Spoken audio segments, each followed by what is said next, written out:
Olá, meus amigos, bem-vindos ao canal Costados História, vídeo número 2, cujo tema é o bicentenário do Tratado da Amizade, celebrado entre Brasil e Portugal a 29 de agosto de 1825. Para muitos, esta é a verdadeira data da independência do Brasil. Este tratado foi referente ao reconhecimento de nossa independência por parte de Portugal, o antigo colonizador, o que significou também o reconhecimento do Império do Brasil por parte das demais nações, especialmente aquelas do Concerto Europeu. Primeiramente, meus amigos, é necessário, entender a independência do Brasil como um longo processo. E o começo de toda essa etapa foi em Lisboa, precisamente no dia 22 de outubro de 1807, nos preparativos do embarque da corte portuguesa para o Rio de Janeiro, visto a invasão do Napoleão, das tropas napoleônicas já na fronteira portuguesa, e consequentemente o rei Dom João VI assinou um acordo, um tratado com representantes do rei George III da Inglaterra, melhor, do Reino Unido, para fornecimento de escolta, para transferência da corte para o Brasil e proteção da Ilha da Madeira, visto também a possibilidade da Marinha Francesa atacar as ilhas portuguesas. E o compromisso britânico de não reconhecer algum hipotético governo que porventura se declarasse como responsável por Portugal na ausência de Dom João VI. E em momento posterior também haveria tratativas no sentido de formalização de um acordo comercial. Tudo isso antecedeu o embarque da corte portuguesa para o Brasil. Bom, pessoal, em 1808, quando Dom João VI chega em Salvador com a corte portuguesa, um dos primeiros atos dele é o decreto de abertura dos portos das Nações Amigas, assinado em 28 de janeiro de 1808. Essa medida, pelo menos legalmente, significou a independência econômica do Brasil. Deixamos de ter Portugal como entreposto de nossas mercadorias vendidas na Europa. Então, consequentemente, a partir de então, todos os residentes no Brasil poderiam, pelo menos aqueles economicamente ativos e tomadores de decisão, poderiam embarcar suas mercadorias diretamente para as outras nações da Europa. Isso significou o fim do Pacto Colonial, ou seja, legalmente foi nossa independência econômica. Posteriormente, em 1815, precisamente no dia 16 de dezembro de 1815, Dom João VI reconfigurou a relação político-administrativa do Brasil e Portugal. Ele decretou o Reino Unido de Brasil, Portugal e Algarves. Isso significou uma nova configuração, pois até então éramos ligados a Portugal, uma relação de colônia e metrópole. A partir de então, o Rio de Janeiro passou a ser a capital do Império Ultramarino Português. E essa medida deve-se também, em parte, o desejo de Portugal ter um peso econômico, comercial e político maior, visto o Congresso de Viena, acontecido pouco antes, uma importante rodada de negociações diplomáticas após a derrocada do Império Napoleônico, e Portugal almejava participar e se tornar uma nação de maior peso. Então essa medida veio a calhar, no sentido de dimensão político-administrativa e econômica. E, de certa forma, o que é que nós já sabemos hoje é que, de certa forma, isso foi a gestação para a nossa independência e para o Império do Brasil. Depois, pessoal, da derrocada do Império Napoleônico, do Congresso de Viena, e 6 anos após a aclamação do Reino Unido de Brasil, Portugal e Algarves, a classe política portuguesa, bem como os comerciantes, desejavam o retorno do antigo status quo do Brasil como colônia, no sentido econômico. E houve a reunião das cortes e eclodiu a Revolução Liberal do Porto em 1821, exigindo o retorno de Dom João VI e também do antigo status quo colonial. Todo esse movimento levou à ruptura das relações políticas entre Brasil e Portugal, tendo Dom Pedro I como nosso representante e ocasionando a nossa proclamação da independência em 7 de setembro de 1822. Lamentavelmente, pessoal, muitos entendem a independência do Brasil como fruto de uma negociata, de um processo sem sofrimento e sem derramamento de sangue. Isso não é verdade. Houve sofrimento, ocorreram dificuldades, ocorreram sacrifícios. Né? Nós temos, por exemplo, o episódio da Batalha do Genipapo, no Piauí, onde muitos faleceram, enfrentaram tropas portuguesas muito melhor equipadas, muito mais preparadas, sertanejos, homens humildes que deram a sua vida pela causa da nossa nação. Temos também na cidade de Salvador o martírio da freira Joana Angélica no convento da Lapa. Então temos vários episódios de conflitos. Temos também a contratação por parte do Império do Brasil de mercenários ingleses e americanos para auxílio da Marinha do Brasil. O fato é que todos esses conflitos mobilizaram em Brasil e Portugal mais de 60 mil soldados e perderam-se mais aproximadamente de 3 a 5 mil vidas. Então, em resumo, a nossa independência não foi um processo pacífico. Ocorreram lutas e sacrifícios e é importante a gente ter essa lembrança. Uma fase importantíssima, gente, que é pouco estudada e comentada, é o processo de reconhecimento da independência do Brasil. Esse processo ele vai desde a proclamação da independência até o Tratado de Amizade, que é o objeto principal do vídeo aqui em questão. Após a independência, havia necessidade de reconhecimento por parte de outras nações. Inicialmente, apenas Estados Unidos e as Províncias Unidas do Prata, atual Argentina, reconheceram a independência brasileira, sem contrapartida, sem condições ou pré-requisitos. Mas eram nações muito jovens, né, muito em processo de amadurecimento. Mesmo Estados Unidos, ele ainda não tinha relevância diplomática no plano internacional. Então era necessário buscar o reconhecimento, em especial junto às nações da Europa. José Bonifácio ele até começou esse processo, iniciou negociações diretas com o Reino Unido, sem o reconhecimento de Portugal. Mas essa estratégia ela era delicada, porque as nações da Europa evitavam esse reconhecimento direto, justamente para preservar as relações diplomáticas com seus vizinhos. E a partir de 1824, o Brasil enviou representantes para a Europa para negociarem o reconhecimento com cada nação, com as potências.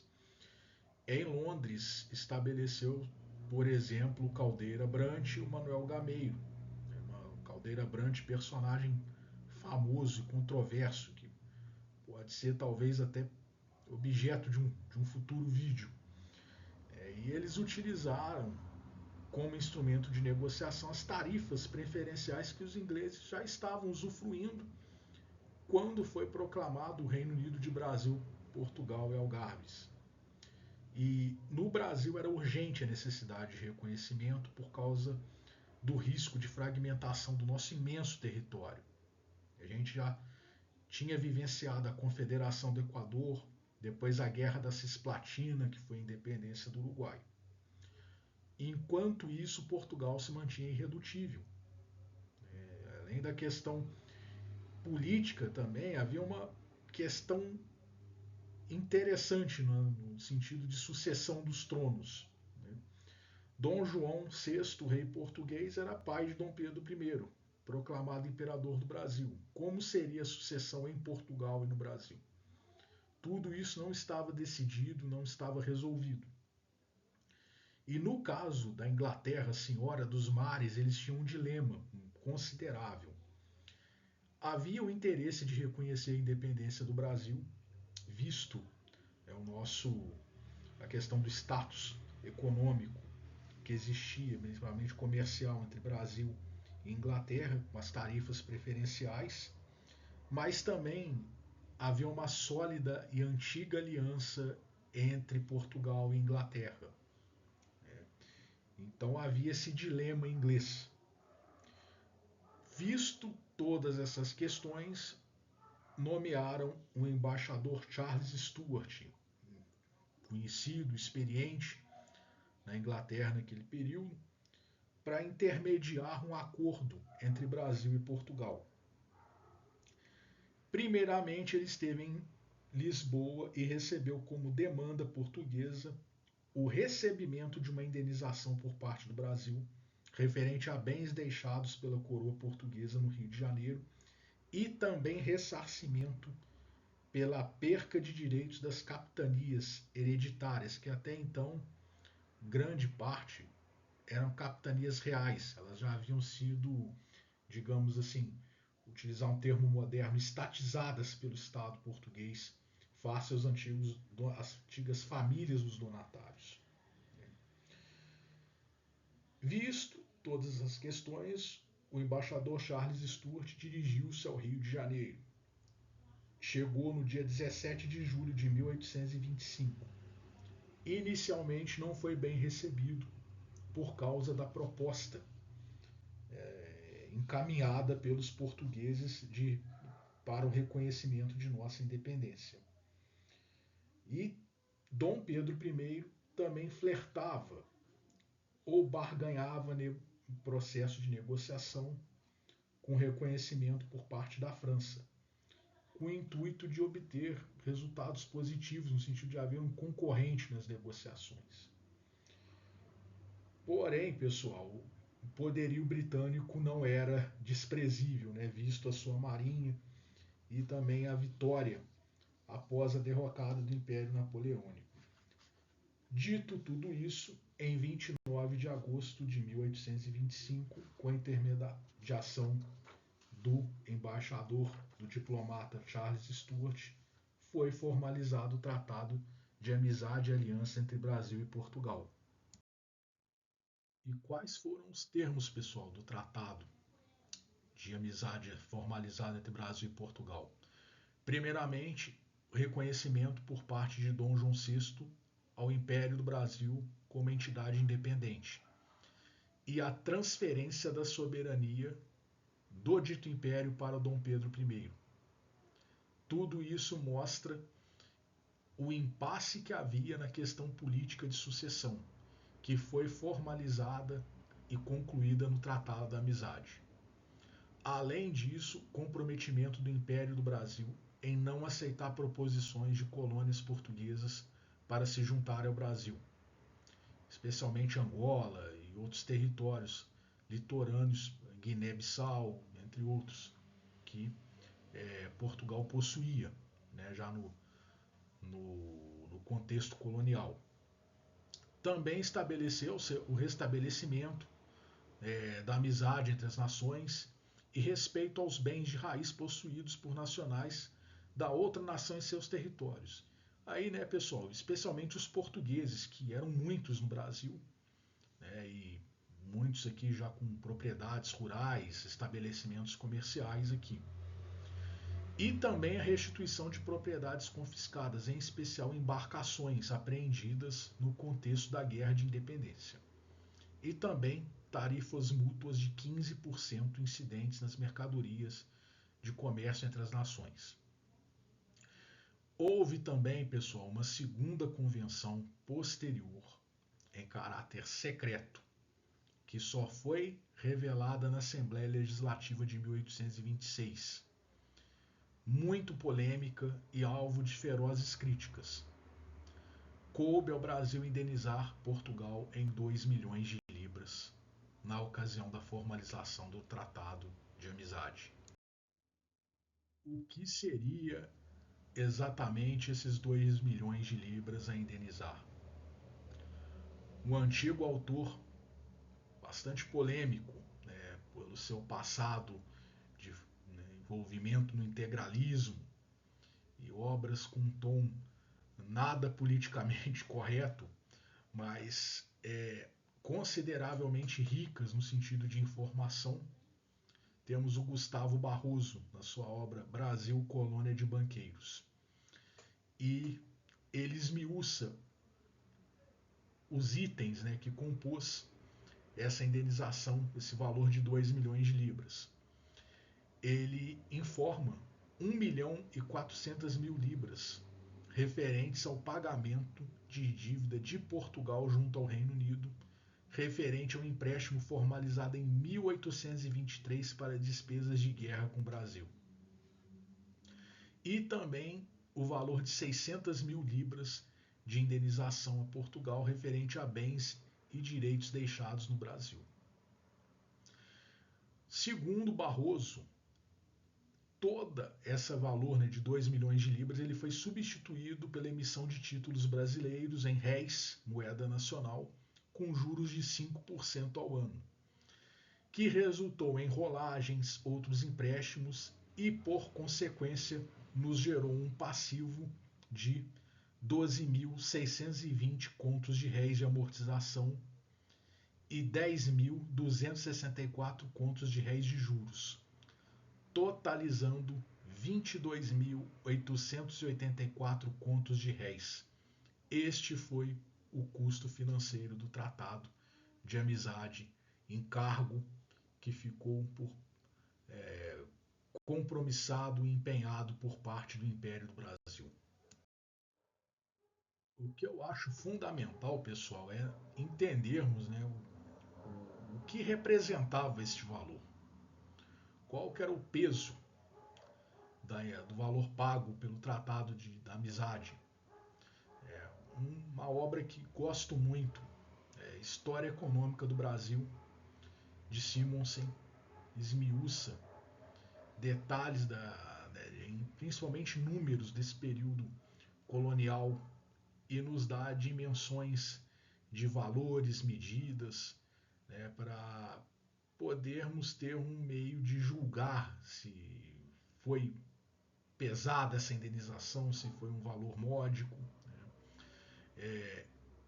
E Simonsen aponta, né, que em 1823 a receita total das províncias do Império do Brasil atingiu 12.908 contos de réis, enquanto o Tesouro Imperial teve receita de apenas 3.802 contos de réis. Certamente, né, gente, em razão dos desgastes e de todo o comprometimento com a Guerra da Independência. Se nós observarmos o orçamento anual das províncias de 1823, podemos observar que o Tratado da Amizade e o reconhecimento da independência significou 2 anos de orçamento somado das províncias. Então, pessoal, não foi um encargo módico, né? Não foi barato o valor desembolsado pelo Império do Brasil na formalização do Tratado da Amizade. Obviamente, temos que ter também cautela, né, na mensuração desse valor e entender o que era o orçamento público na época. Se observarmos hoje, pensarmos a arrecadação anual de todos os estados do Brasil, é óbvio que é um valor absurdamente gigantesco, se levarmos em conta que os estados são responsáveis por escolas, estrutura de policiamento. Nada disso era existente em 1823. Você tinha estruturas de poder político e administrativo extremamente simples e módicas, né? Mas não deixa de ser significativo. Era a soma do orçamento das províncias. Então, foi realmente um encargo alto, se pensarmos os padrões da época. Bom, pessoal, visto todas essas informações, perguntamos qual foi o legado do Tratado da Amizade, qual foi o encargo que ele significou. Eu entendo que o legado dele é impactante no sentido de ter finalizado a Guerra da Independência e ter conferido o reconhecimento por parte das outras nações ao Império do Brasil, que é algo importante nas relações diplomáticas, mas o encargo foi consideravelmente alto, em especial se pensarmos nas memórias daqueles que morreram, daqueles que sacrificaram pela causa da independência do Brasil. Mas o fato é que a nação brasileira prosseguiu com seus erros, com seus acertos, e aqui estamos.